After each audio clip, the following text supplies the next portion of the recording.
Magandang umaga po sa ating lahat, JTG family. Bago po tayo magsimula, konting paalala sa ating announcement. Una na po dyan, magkita-kita po tayo tuwing midweek service. Yan po ay ginaganap tuwing Wednesday, alas 7 ng gabi. Magsama-sama rin po tayo every month. Tayo may Fuel Night Friday po natin yan ginaganap, 7 p.m. dito po sa ating JTG GMA Hall. Also, we would like to encourage everyone at full capacity na po tayo sa ating Sunday worship service. Meron po tayong 8 a.m. at 10 a.m. That's on-site. At nagsusupport tayo online 10 a.m. to 11:30 a.m. at jtg.gma.ph. And finally, we encourage everyone, sumali na kayo sa ating mga small groups. May 3 pamamaraan kung paano po tayo sasali. Meron po tayong Bible study group, discipleship group, at connect group. According to your age, we have youth, young adults, and men's and women's connect group. Simulan na po natin ang ating morning devotion. Muli, magandang umaga po sa lahat.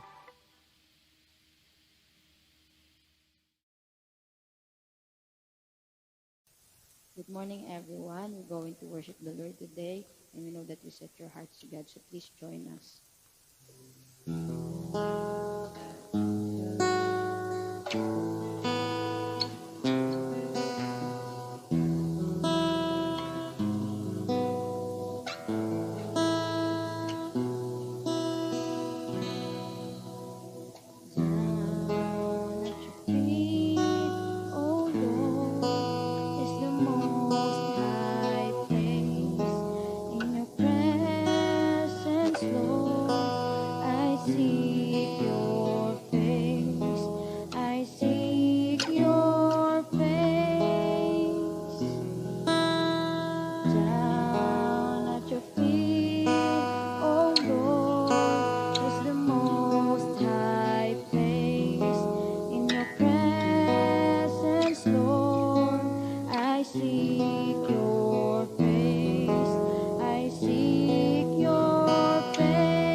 Magandang umaga po mga kapatid sa Panginoon. Welcome po sa ating morning devotion sa umaga pong ito. Tayo po muli ay sama-sama na mag-aaral ng salita ng Diyos, kaya tayo na po ay manalangin. Panginoong Diyos, kami po ay labis na nagpapasalamat sa iyo sa kabutihan at habag mo, Panginoon, na binigyan po muli kami ng panibagong umaga, ng punong-puno ng kahabagan at pagpapala niyo po sa buhay ng bawat isa sa amin. Lord, patuloy po namin dinadalangin sa iyo ang umagang ito. Muli mo po kaming turuan, muli po kaming kausapin. Ang mga salita mo po muli, O Diyos, ang patuloy naming panaligan, patuloy naming maging sandigan, patuloy naming maging lakas, patuloy na mag-deliver sa aming mga kalagayan, at patuloy na magpatatag at magpalalim po sa aming pananampalataya. Ama, salamat po. Dalangin po namin, Ama, pangunahan niyo po kami. Bigyan mo po kami ng pangunawa, Panginoon o Diyos. Lord God, na ma-receive po namin ang iyong mga salita, Panginoon, na may pananampalataya. Lord God, salamat po sa iyo sa umagang ito. Dalangin po namin na patuloy kang mataas, patuloy kang mahayag, patuloy kang madakila at mapapurihan. Salamat po, O Diyos. Idinadalangin po namin ito sa iyo sa pangalan ni Jesus. Amen. Purihin po ang Panginoong Diyos. Sa umaga pong ito, ang topic po natin is Word of God, or sa Tagalog, Salita ng Diyos. Amen po ba? So, salamat sa Panginoon sa umaga pong ito. So, ayan po, ang salita po ng Diyos ay lagi po nagpapaalala sa atin na dapat po tayong maging obedient po sa kalooban ng Diyos. Amen po ba? And we know that the will of God can be found or matatagpuan po natin sa kanyang salita. Bakit? Sabi po ng John 1:1 that in the beginning was the Word, and the Word was with God, and the Word was God. Amen po. So, alam po natin that we are in a difficult season, difficult situation, marami pong nangyayari, marami pong trials ang kinakaharap po ang bawat isa sa atin, but purihin ang Panginoon dahil pinagkaloob niya po sa atin ang banal na spirito na siyang nagkukos po sa ating mga puso na patuloy po tayong magkaroon ng desire na kilalanin siya sa pamamagitan po ng kanyang banal na salita. So the Word of God, ito po ay dapat na magbigay po sa atin, has to be a source of encouragement po sa atin daily. It should give us a instruction po, and ito dapat ang patuloy natin na maging compass po ng ating mga pamumuhay sa mundong ito. No, the Word of God has to ignite po yung fire po sa ating mga buhay, which that fire to lead us in a deeper faith po sa Panginoon. And the Word of God has to bring us hope, no? Regardless po sa anumang sitwasyon na kinakaharap po ng bawat isa sa atin, we have a assurance in which the Word of God, yun po ang assurance natin, ang mga pangako ng Diyos, ang salita ng Diyos sa atin pong mga buhay. Kaya ganun po, tayo laging pinapaalalahan ng Panginoon na patuloy pong mag-aral, patuloy po natin siyang kilalanin, at makikilala lang natin siya kung patuloy po tayong consistent, no, to have that devoted time, devotion natin sa ating pagbabasa ng salita ng Diyos. Only the Word of God can change us, no, our perspective, our situation, no. At sa umaga pong ito, ang text verse po natin is Matthew chapter 4 verse 1 to 11. Dito po basahin natin ang Matthew chapter 4 verse 1 to 11. Ito po ay NIV version, at dito po sabi, "Then Jesus was led by the Spirit into the wilderness to be tempted by the devil. After fasting 40 days and 40 nights, he was hungry. The tempter came to him and said, 'If you are the Son of God, tell the stones to become bread.' Jesus answered, 'It is written, man shall not live on bread alone, but on every word that comes from the mouth of God.' Then the devil took him to the holy city and had him stand on the highest point of the temple. 'If you are the Son of God,' he said, 'throw yourself down, for it is written, he will command his angels concerning you, and they will lift you up in their hands so that you will not strike your foot against a stone.' Jesus answered him, "It is also written, do not put the Lord your God to the test." Verse 8 again, the devil took him in a very high mountain and showed him all the kingdoms of the world and their splendor.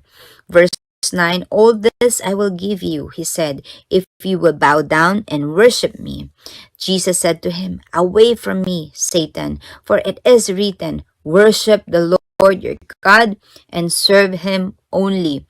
Then the devil left him, and angels came and attended him. Ang Diyos po ang patuloy na magpala sa kanyang banal na salita. So dito po sa atin pong binasa, nakita po natin yung passage clearly na nagpapakita po kung paano si Jesus Christ nung time na siya ay nag-fast 40 days and 40 nights, no, siya po ay gutom at dito po tinempo siya ni Satanas in the desert. So, kailangan po nating maunawaan na yung devil po dito sa passage ay tinempt niya po si Jesus Christ 3 beses at every time po na tinempt niya po that in the 3 times, lagi po siyang tinutugon ni Jesus Christ and referred sa word of God, no? Kaya ganun din po kahalaga na dito makita natin nag-fast po si Jesus Christ 40 days and 40 nights. Ganun din po na kahalaga na kapag tayo din ay nagpa-fasting, which is every Friday po meron tayong fasting, no? Hindi lang tayo nagpa-fast, we need to fast with prayer. We are praying, and syempre po kalaki po nun yung devotion po natin, yung pagbabasa po natin sa salita ng Diyos, no po? So dito po tinempt si Jesus Christ 3 beses, and each time po sinasagot siya ng Panginoong Jesus ng word of God. So dito nakita po natin sa passage na ang devil ay ino-offera niya si Jesus Christ ng riches, and then si Jesus Christ inoffered sa kanya ng devil yung kingdom of the world, no? But dito din po natin makita that Jesus Christ is content at siya ay punong-puno ng salita ng Diyos. So dito 3 beses niya ni-respond yung pagtitempt or yung attack ng kaaway. Ang sabi dito sa passage that it is written, no? Napakahalaga, it is written. Sinasabi, nakikita po natin, it is written, yun ang laging sagot ni Jesus Christ sa passage po na to. And si Jesus Christ, dito niya po pinoproceed po yung at nire-refer yung word of God. So, ang tanong ko po sa bawat isa sa atin, katulad po ni Jesus Christ na tinempt ng kaaway, no? Kapag tayo po ba tinetempt ng kaaway, paano po tayo nagre-respond? Kasi kung si Jesus Christ po, tinetempt siya ng kaaway 3 times, pero ganun ang respond po ni Jesus Christ, no, nagre-respond po siya that it is written. Ano po kaya kapag tayo, mga kapatid, tinempt tayo ng kaaway, ano kaya yung sasabihin po natin? No, pagka kumatok ang kaaway sa pintuan ng ating mga tahanan at tinusubukan niya tayong i-persuade or i-convince, no, na papasukin siya to let him in, ano po kaya ang ating respond? Meron kaya tayong sapat na salita ng Diyos para ma-resist po natin yung mga attacks, yung mga tactics ng kaaway? Do we have kaya yung God's word in our heart to fight on sa kung anumang sitwasyon, anumang trials, anumang battle na meron ka? Meron po kaya tayong enough na salita po ng Diyos? So, kaya ganun po kahalaga yung pinapaalala po dun sa passage ng Joshua chapter 1 verse 8 na dilidilihin natin yung salita ng Diyos araw at gabi. Amen po. We need to dwell and meditate the word of God. Kasi because it is the instruction of the Lord. No, it instructs us in all, sa lahat ng bagay na kailangan po nating malaman. Ano ba ang kailangan nating malaman po sa atin bilang mga Kristiyano. Kailangan po nating malaman na ang kaaway para siyang roaring lion, lagi siyang umaatungal, naghahanap ng malalapa, and wala naman talaga siyang target kundi tayong mga Kristiyano. So, kapag ba tinatempt tayo ng kaaway sa ating mga sitwasyon, how do we resist the devil? How to, ito po ang salita ng Diyos, yung Word of God, ito po yung nag-instruct sa atin upang patuloy nating mabatid at malaman kung paano tayo makakaresist sa mga tentasyon, sa mga panukala ng kaaway. How to defeat the devil. Yung salita ng Diyos ang nagbibigay sa atin ng pangunawa kung paano, how to be protected against the scheme of the devil. Amen po. So, nagpapakita po sa atin an example of this kung paano po si Jesus Christ tinempt doon sa desert. Yung binasa po natin na passage. So, ano po ba ang matututunan po natin dito? Or makikita po natin yung purpose po nitong temptation kay Jesus Christ sa passage po na ito. Una po, makikita po natin dito that Jesus revealed His full humanity. Kasi nga po, nakita natin 40 days and 40 nights siya po nag-fast at nakaramdam po siya ng gutom. Siyempre po, that time, He was man, He is on the flesh, but at the same time, God pa din siya, no? Pero dito po pinapakita, in-illustrate po dito yung full humanity po ni Jesus Christ. He was hungry and wrestled with temptation. Dito po, He expressed yung feelings po niya bilang isang tao na express po dito na nagutom siya, yung thoughts and yung words as human, typically po dun sa intense na sitwasyon nung tinatempt siya ng kaaway. So, pangalawang bagay po na makikita natin dito, yung purpose po ng passage na ito is Jesus revealed His deity. Dito po natin makikita yung deity po ni Jesus Christ. His ability to resist yung temptation was clearly po dito ipinapakita yung superior po, yung pagiging superior po ng Panginoong Jesus sa humans, no? He had a strong knowledge of God's word and even the power to tell to Satan to be gone. Dito po Jesus Christ was tempted, pero yet Jesus Christ remained sinless, proving Himself divine. So, pangatlong bagay po makikita natin dito, in this passage, just Jesus offered an example. Example po sa ating mga believer on how on dealing with temptation. During His struggles, dito po niya kino-quote yung God's word. Di ba po nakita natin kanina, nabasa natin that it is written. Lagi ganun sinasagot ni Jesus Christ yung atake or yung pagtitempt ng kaaway. It is written. So dito po na-recognize yung tricks ng enemy at ini-emphasize po kung sino lang dapat ang dapat sambahin kundi yung ating Diyos na pinaglilingkuran.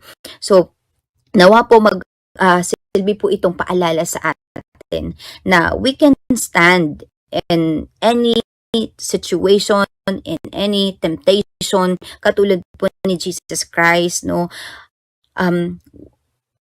Wala siyang ibang ipinanglaban doon sa temptation. Kahit nga si Satan, makita natin dito na kinote up din niya yung word of God, no, yung pakatihulog ka, no, yung sabi dito sa verse 6, if you are the Son of God, He said, throw yourself down, for it is written.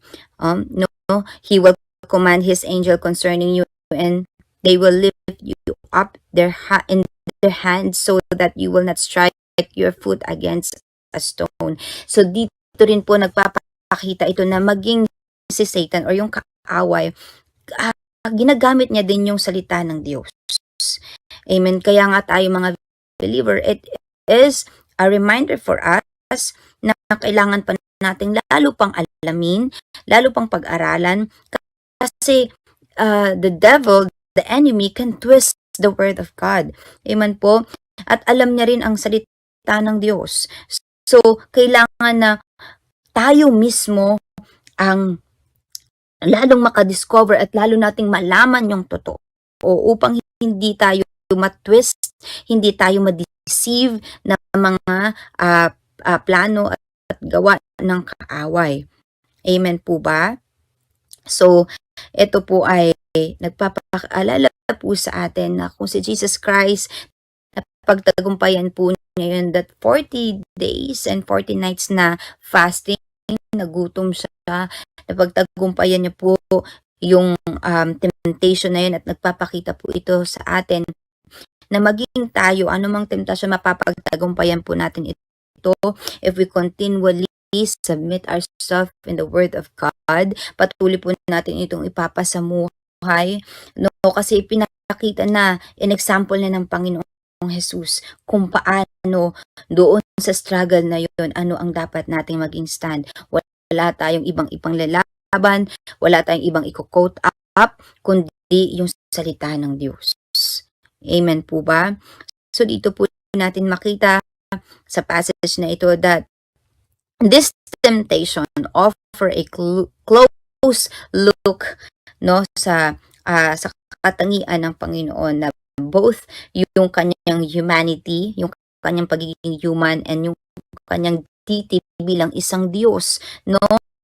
Ito ay nagpapakita sa atin ng mahalagang katotohanan concerning po kung paano tayo dapat mag-respond bilang isang Kristiyano, bilang isang anak ng Diyos, na kailangan po nating araw-araw mag-rely sa Panginoon at sa kanyang mga salita para po ma-stand natin, para po patuloy nating mapagtagumpayan yung at makapag-stand po tayo firm against po sa mga tactics, against po sa mga deception, against po sa mga kasinungalingan ng kaaway, yung mga atake niya sa ating mga buhay. Amen po. If you could recall po, doon pinapaalala, binigay na ng Diyos ang kanyang mga salita, no, sa ating mga buhay. It is up to us kung paano po natin ito gagamitin. Kaya ganun kahalaga yung Word of God sa ating mga buhay, na ipasamuhay po natin ito, patuloy natin itong unawain, sapagkat katulad nga ng sabi po doon sa Ephesians chapter 6 po, no, na pinapakita na binigyan tayo ng armor ng Diyos. Armor na dapat natin isuot. Katulad po, yaman din lang pinag-uusapan po natin yung topic po natin is Word of God. Doon makikita din natin in Ephesians chapter 6 verse 17 na yung meron po tayong sandata, no? Sandata na dapat po natin gamitin. Ano po yung sandata na yun? Yun po yung salita ng Diyos. Ibinigay na ng Diyos, inireveal na po sa atin ng Holy Spirit, ipinaunawa na po sa atin ng banal na Spirito ang salita ng Diyos na dapat po nating panghawakan, dapat po nating ipasamuhay, so that yung kalayaan na tinanggap po natin buhat sa Panginoong Hesukristo ay patuloy po nating maipresent po yung ating mga buhay bilang mga anak ng Diyos na nakaunawa po sa kanyang salita. Amen po ba? Kaya nawa ang salita ng Diyos ang patuloy na maghasa po sa ating pamumuhay bilang isang Kristiyano, ang patuloy na mag-lead po sa atin para lalo tayong lumalim sa kanyang banal na salita, lalo na kapag dumarating po ang mga temptasyon.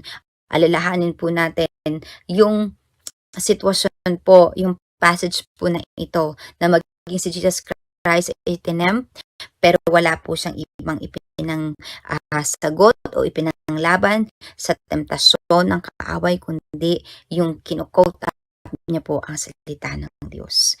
Kaya maging sa atin po, mga kapatid, sa pananampalataya, wala rin po tayong ibang ipanglalaban, wala rin po tayong ibabalik sa kaaway, kundi yung salita ng Diyos. Amen po ba? Kaya sa umaga pong ito, nawa po, nagbigay po ito sa atin ng paalala at nagbigay po ito sa atin ng encouragement na nasa atin na po ang sandata para mapaglabanan po natin yung armor of God, lalo na po yung sword of spirit, which is the word of God, para mapagtagumpayan po natin ang ating mga sitwasyon at ating mga kinakaharap. Salamat po sa Panginoon sa umagang ito. Tayo po ay manalangin. Panginoon, patuloy po kami nagpapasalamat sa iyo, Ama.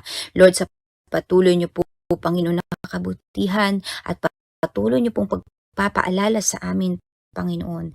Lord, na habang nandito kami, Panginoon, Lord God, nag-aantay sa iyo habang nabubuhay kami sa mundong ito. Lord, we pray na patuloy, Ama, ang salita mo, ang patuloy, oh God, patuloy naming pananaligan. Ang salita mo ay patuloy naming panghahawakan. Panginoon, ang salita mo, Panginoon, Lord God, ay patuloy na makita sa aming mga buhay, Panginoon. Lord God, help us to live your word, Panginoon, that we could testify, Panginoon, na ang salita mo, Panginoon, ay patuloy na nagaganap sa buhay ng bawat isa sa amin, napapangyari sa aming mga pamumuhay bilang mga anak mo. Lord God, we pray, Panginoon, patuloy mo pa kaming palalamin, patuloy mo pang lagyan ng aming puso ng kakaibang, Panginoon, kauhawan, Lord God, devoted, Panginoon, na puso na laging mag-aral, laging mag-submit, lalo pang maging obedient, Panginoon, at lalo pa naming panghawakan, Panginoon, ang mga salita mo na pinagkaloob mo na po sa amin, inireveal mo na po sa amin, Panginoon.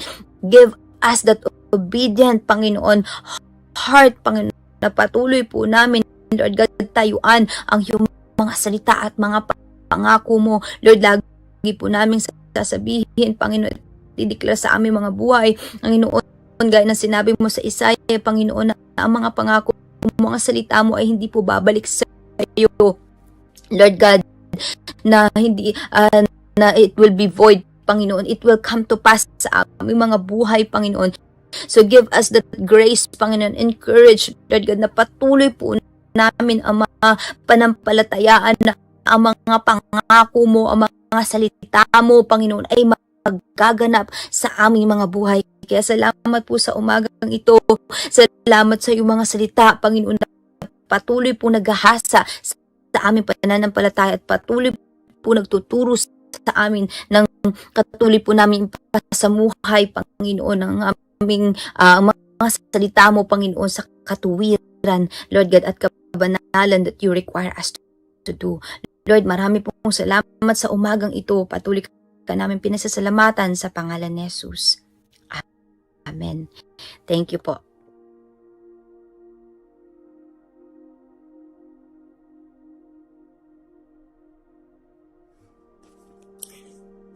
Tayo po ay manalangin. O hallelujah, hallelujah Jesus. Amang dakila sa lahat, pinupuri at sinasamba ka namin sa umagang ito. Sa katakilaan mo, sa kabutihan mo, sa aming mga buhay. Nagpapasalamat din po kami sa umagang ito na kami ay binigyan mo ng lakas, binigyan mo kami ng buhay. Salamat po sa mga buhay namin na lagi ay binibigyan mo kami ng pagkakataon na maglingkod sa iyo. At sa iyong lingkod na ginamit, salamat po sa mga mensahe na narinig namin at nawa po, Panginoon, di lang sa pakikinig ng mga salita mo, kundi ito ay mai-apply namin sa aming pamumuhay. Salamat po sa lingkod mo. Pagpalain mo po ang buhay niya at gamitin mo pa siya lagi sa mga taong nakakasama niya, sa mga taong walang pagkakakilala sa iyo. Dalangin din po namin ang mga mananampalataya, ang iyong mga anak, saan mang lugar dito sa mundo. Bigyan mo kami, Panginoon, ng malakas na espiritu upang malabanan namin ang mga gawa dito sa mundo na di kalugod-lugod sa iyo. Alisin mo, Lord, ang espiritu ng panghihina upang di kami magapi ng kaaway, upang mapaglabanan namin ang anumang maling gawain sa mundong aming ginagalawan. Bigyan mo kami, Panginoon, ng pusong di mahilig makisabay sa nakagawian na ng aming laman.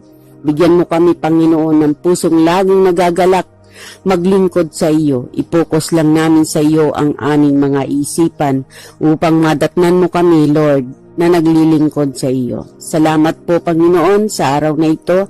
Amin pong pinagkakatiwala na sa iyo ang lahat. Amin pong binabalik na sa iyo ang mataas na papuri, pagsamba sa tanging pangalan ng iyong anak na si Jesus. Amen and amen.